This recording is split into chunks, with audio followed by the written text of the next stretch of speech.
Good day mga lods, so kay Soto partways na nga dito sa Yokohama Course Years.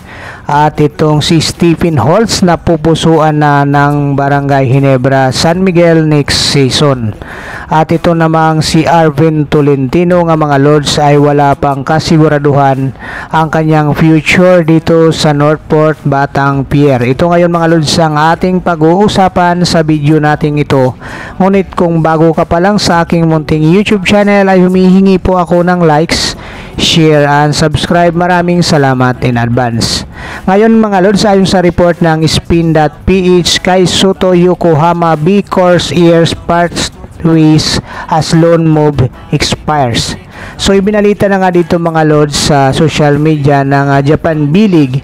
Ayon nga dito, we would like to inform you that the loan transfer period to Kai Soto, who joined us on a loan from Hiroshima Dragonflies, has expired.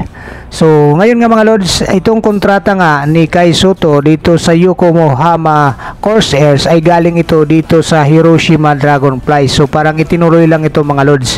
At ngayon nga ito ay nag-expired na.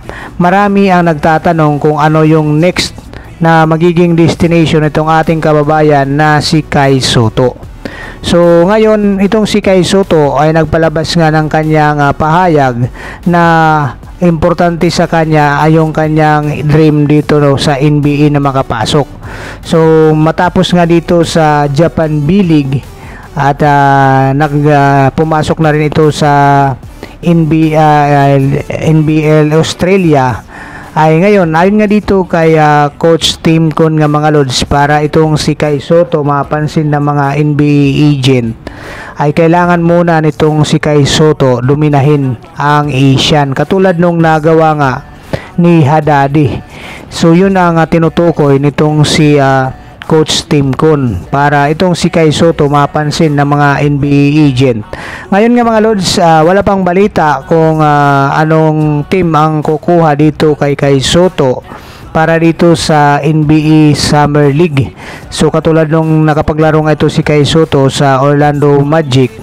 So ngayon nga mga lods, ito rin yung inaano ng kampo niya na makapasok ulit itong ating kababayan para sa NBA Summer League.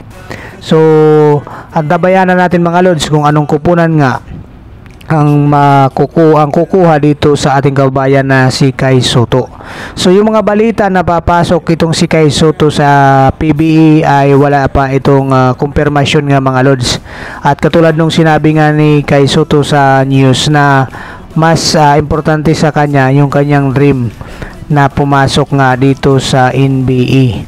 So yun ang pinaka-importante sa kanya. So kung sakasakali nga mga lods hindi nga ito makuha itong ating kababayan na si Kai Soto, dito nga ang gusto nga ni Coach Tim Con, magpakitang gilas siya dito, lalong-lalo na sa paparating na Olympic qualifying tournaments na gaganapin nga sa Latvia at makakalaban nga itong Latvia at saka itong Georgia.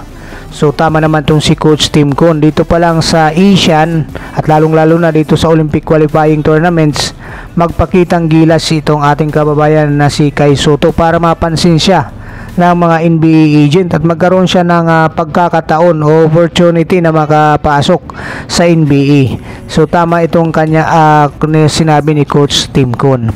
Ngayon mga lods, punta naman tayo dito sa pangalawang basketball updates natin. Arvin Tolentino unsure of what the future holds at Northport. Ayon dito sa report pa rin ng Spin.ph, ayon nga dito mga lods, itong si Arvin Tolentino ay mayroon pang 1 taong kontrata dito sa Northport, Batang Pier. At ayon pa nga sa kanya, clueless pa nga siya kung ano yung nag-aantay sa kanya sa kanyang future dito sa prangkisa ng Northport, Batang Pier. So moving forward nga, kasi natalo nga sila at hindi sila nakapasok dito sa PBA Philippine Cup Playoffs, kung saan nga mga lods maganda ang naging panimula nga nitong Northport, Batang Pier. Nagkaroon sila ng 4-1 win-loss record bago nga itong All-Star break na ginanap nga sa Bacolod, ay lumagapak naman ito ng 5 sunod na pagkatalo itong Northport, Batang Pier. Kaya ito nagkaroon ng knockout game pa nga sila para sa number 8 seeded kalaban nga itong Terra Firma Jeep. So sa kasamang palad natalo nga sila dito mga lods. So ayon nga sa kanya, itong si Arvin Tolentino, it's a great experience for us, especially for my teammates as early as this part of the career nila. Experience will be a good for them moving forward. Yun ang sinasabi nga nitong si Arvin Tolentino. Magandang experience nga itong makasama itong kanyang mga young teammates na ngayon na alam natin na maganda nga ang kanilang pinakita sa panimula. Kinapos nga lang sila sa dulo ng mga lods dahil naman siguro sa daming mga spekulasyon nga na matitrade itong si Arvin Tolentino. For sure mga lods, isa na rin yun sa nagpabagabag dito kay Arvin Tolentino, kaya medyo nag-iba nga yung kanyang laro. Kung tutusin nga itong si Arvin Tolentino ay candidate nga ito para sa Best Player Award at saka sa MVP. Kaya nga mga lods, nakakapanghinayang lang kung itong si Arvin Tolentino ay papakawalan ulit ng Northport Batang Pier para sa magiging mga future draft picks o kaya itong mga masasabi natin mga quality players na kapalit lamang dito kay Arvin Tolentino.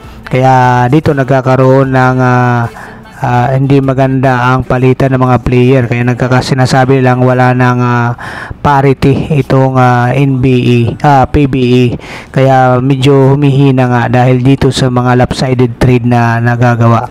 So ayun nga dito sa kanya, sa ngayon nga mga lods ay wala pa silang pag-uusap. Ayun sa kanya, I still have 1 more year dito nga sa Northport Batang Pier at wala pa naman extension siguro dahil ongoing ba yung season. I guess after the season ng PBA will have a talk. So ito nga yung sinasabi niya, wala pang ino-offer itong Northport Batang Pier na contract extension sa kanya dahil isang taon pa nga yung kanyang kontrata dito sa Northport Batang Pier. So dapat lang itong Northport mag-offer na dito kay Arvin Tolentino.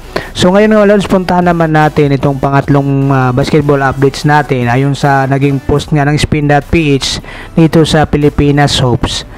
Per multiple sources, a deal that would send dito nga kay Stephen Holt papunta dito sa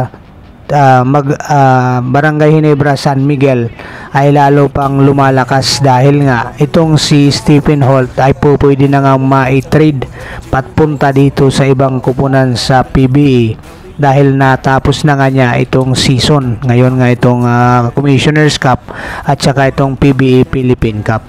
So dito nga mga lods, kung magkatotoo man ito na mapunta itong si Stephen Holt sa Barangay Ginebra, San Miguel, na ito yung maugong sa ngayon, so wala na naman yung tinatawag na PBE. Magkakaroon na naman ito ng lopsided na trade na naman mga lods. So palubog na naman ang mangyayari dito sa Terra Firma Jeep, which is sinabi nga ni Coach Johnny Del Cardel na gusto nga niya maging intact itong kanyang team sa paparating nitong susunod na mga season.